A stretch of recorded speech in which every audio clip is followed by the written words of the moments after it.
Hey everybody, it's Miss A and I am here with our reteach video. It's actually a recap or a review video for Unit 2. So I'm going to give you a couple of topics that the children will be tested on. Tomorrow is our test. It is a 12-question test. Some of the things the students will be doing is comparing numbers, using symbols. So, for example, some of the things they would be doing is 542 is what compared to 547. So there's a couple of strategies that the students were taught. The first one, and which is the one that actually goes along with the standard, is place value. So they line the numbers up. This is our ones, tens, and hundreds. They both have 3 digits, so I'll just fill it in. 542 and 547. You start with the greatest value, which is our hundreds. The hundreds has the greatest value, so I start with my hundreds and I compare my numbers. Those numbers, 5 and 5, are equal, so I write an equal sign underneath. And since they're equal, I need to move to my next place value. I'm looking at my tens. They are both 4 and 4, so they both have a value of 40. They are equal, so I move to my ones. Here I look at my ones, and I have 2 and then a 7.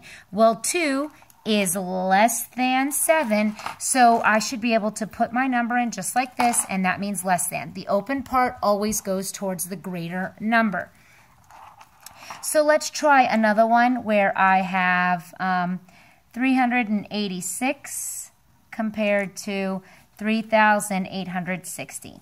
All right, so I can look at these numbers, and typically what we would do is do this. You could also put them on a number line, honestly, but this is pretty much the easiest way to do that. So I have to make my number lines. This one has 4, so I need 4.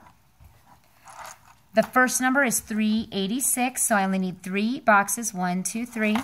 386. This is the second number. You always write the numbers in order from left to right. And then 3,860, I go to my thousands because I look at my greatest value, which is thousands, and I can see that 0 is less than 3, so it should go like this. So that's part of what they will have to do. I will set you up with a couple of extra problems that you can look at. We've got 1,462 compared to 1,457. So that they can practice. They will have to pick the statement that is true when it comes to comparing. So it's just making sure that the open side is facing the number that is bigger. They will also need to round, and that is the topic that we worked on today. Rounding.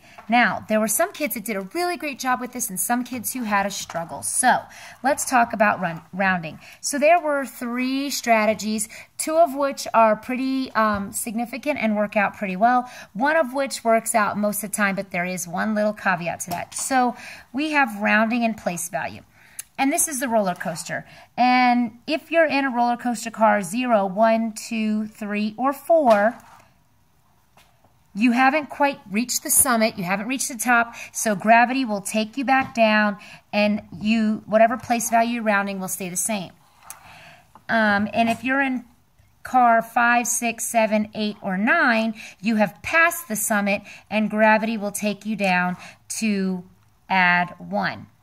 So that's one strategy, and I'll show you how that works. So if I have round 47 to the nearest tens place. So that is a word problem when rounding a number. So 47, round 47 to the nearest tens place. First thing I have to do is I have to figure out which place value represents the 10. So I have the number 47. I underline my tens place.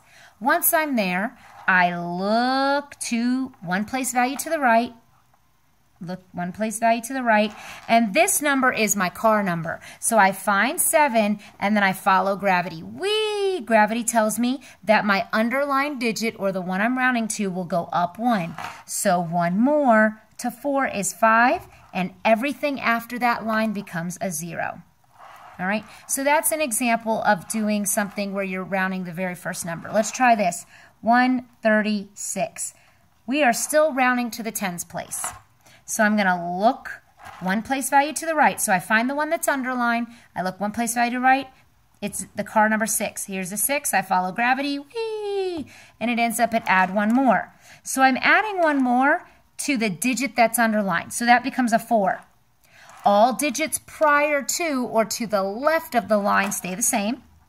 And all digits after the line or to the right of the line become zeros. So 136 when rounded to the tens is 140. This is some of the things that the kids were getting confused on. What they were doing is they were just putting the 0, but they were putting 136 would round to 40. And obviously that's not correct, because if you had $136 and your bank wanted to round, if they told you had $40, you'd be like, wait a minute.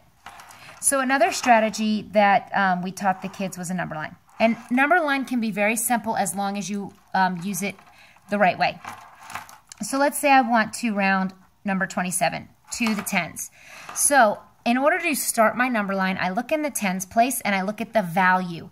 That 10 is worth 20. That's my starting point.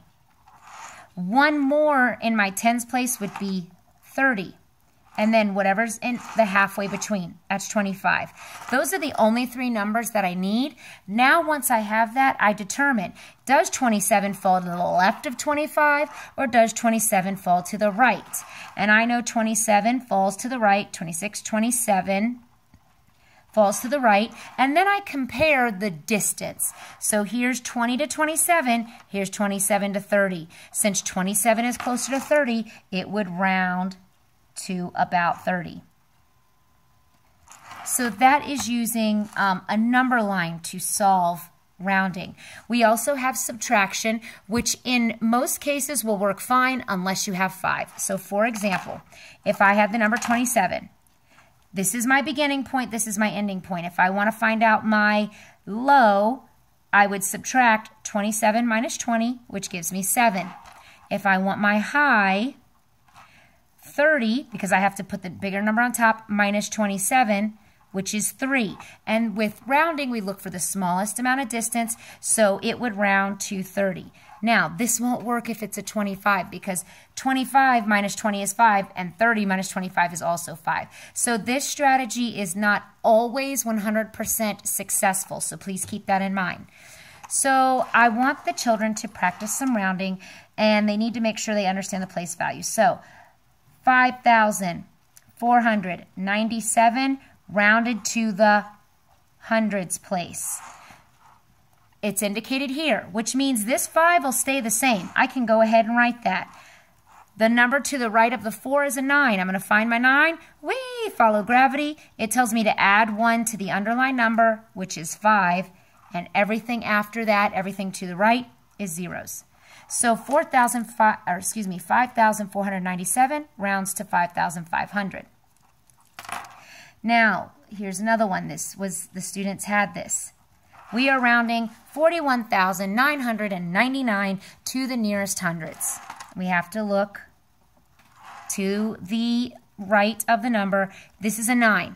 That 9 tells me to add 1 to this. But I can't add 1 to 9 because I'll end up with 10. So basically what I have to do is I put the 0, and it's just like when we're adding, I have to regroup. So that's my 10, 0 and 1. 1 plus 1 is 2. My 4 stays the same, and the 2 digits after this underlined one become zeros. So 41,999 rounds to 42,000. So they will have to round. They also need to be able to identify a missing digit in a subtraction problem.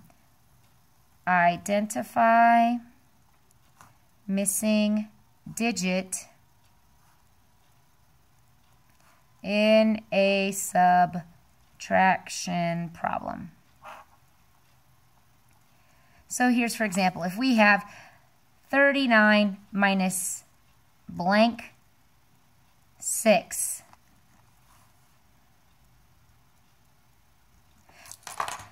I'm missing a digit. They have to figure out what it is. So we would go through the math and figure it out. And I can see 9 minus 6 is 3. And then 3 minus what equals 1? And I know that the answer would be 2. Now, the number they're going to have to use will be a lot bigger, but that's an example of what they're having to do. They also need to figure out how many times greater is a common digit in two numbers. So, for example, and we practice this. They need to practice it some more. If I have, try a different color here, 5,671 and 2,139. I look for my common digit. So common digit means the number that's the same in both numbers. I circle them, 1 and 1. This one is worth 1. This one is worth 100 because it's in the hundreds place. Now I can compare these two numbers. The 1 stays the same, and any digit other than 0 represents a 1 for this particular type of strategy, and then we count the number of zeros. Well, there are 2 zeros because there's none here for me to cross out. So this one is 100 times greater than this one. Now, if this strategy doesn't work for you, we call it the jump strategy. Here we go. We need to jump from our first common digit and get all the way to our next common digit. So I jump, and I have to go one place value to the left. So 1 and 1, and I'm now at my common digit. I made 2 jumps. 2 jumps is 2 zeros, 100 times. They have to be able to identify how many times greater. And I do believe they have a couple of those. One is a multiple choice and the other one is a short answer. They have to be able to subtract. That seems to be a problem for some kids, but we're definitely working on subtraction to the 10,000s place. So it might be 38,492 minus 17,458. Now, Miss Angelo likes a strategy of, obviously, I like to subtract and add vertically. I don't like doing it horizontal, but I like the lines to keep me in, keep everything lined up.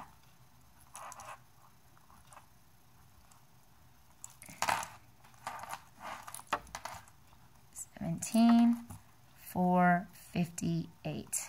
All right, so when I'm subtracting, I start in my ones place. You can label it if you want to. The kids don't have to. I just do it to sometimes help them remember. So I start in my ones place. I don't say I start by subtracting 2 minus 8 because those numbers aren't always the numbers in the one place. So I start in my ones. Now I have 2 and I need to take away 8. I can't do that. I have to regroup. So I borrow from one place value to the left. Now I have 12 minus 8. And 12 minus 8 is 4. And then I can move to my tens place. 8 minus 5 is 3. 4 minus 4 is 0. 8 minus 7 is 1. And 3 minus 1 is 2. So my answer is 21,034. They do have one short answer for subtraction where they have to create the expression and write the answer, and they have one multiple choice. They also have to add multiple numbers. This is very similar to like if you were going to the grocery store and you needed to add up your grocery bill. They have to be able to add up multiple things. So for example, and this is a very rudimentary, very elementary example, more of third or fourth, or more of a first grade versus a fourth grade, but I want to give you an idea. 12 plus 6, 9, 13. They have to be able to add more than 2 numbers together. So we can do this in a couple of ways. And again, like I said, this is very simple. The question that they have has a 4-digit number and 2 5-digit numbers and a 3-digit number. So it is much bigger, but this is an example of what we should see. So I'm going to work my way through this, starting from the top, working my way down and adding the pieces. This is 8. Add these 2 together. That's 12. Now I'll add these 2 together. This is just the way I work it out so that I don't make a mathematical error. And then 8 plus 2 is 10. Regroup my 1. That's 20. So I put my 0 and regroup or carry my 2. Now I have 2 plus 1 is 3 plus 1 is 4. And so the total of these things worked out to be 40. Now again, the problem that they have will have a 3-digit number, a 4-digit number, 2 5-digit numbers, and a 3-digit number. So it's bigger, but it's the same concept. They have one of those, and it is short answer. They have to write a number based on word form. So, for example, if I had 26 and you had to write it as a number in standard form, I would write 26. This is a very simple example of what they have. Theirs will be much bigger. They also have to, they're already rounding, and they do have to add just 2 numbers together. So that is the review for their math test. Again, it is tomorrow.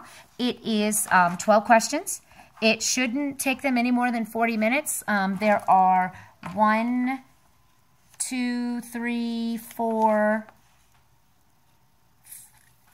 4 straight computation. There are two comparing questions, 4 short answers, and 1 multi-response. I hope this video helps everybody. Have a good day. Make sure you do your extra credit. Bye.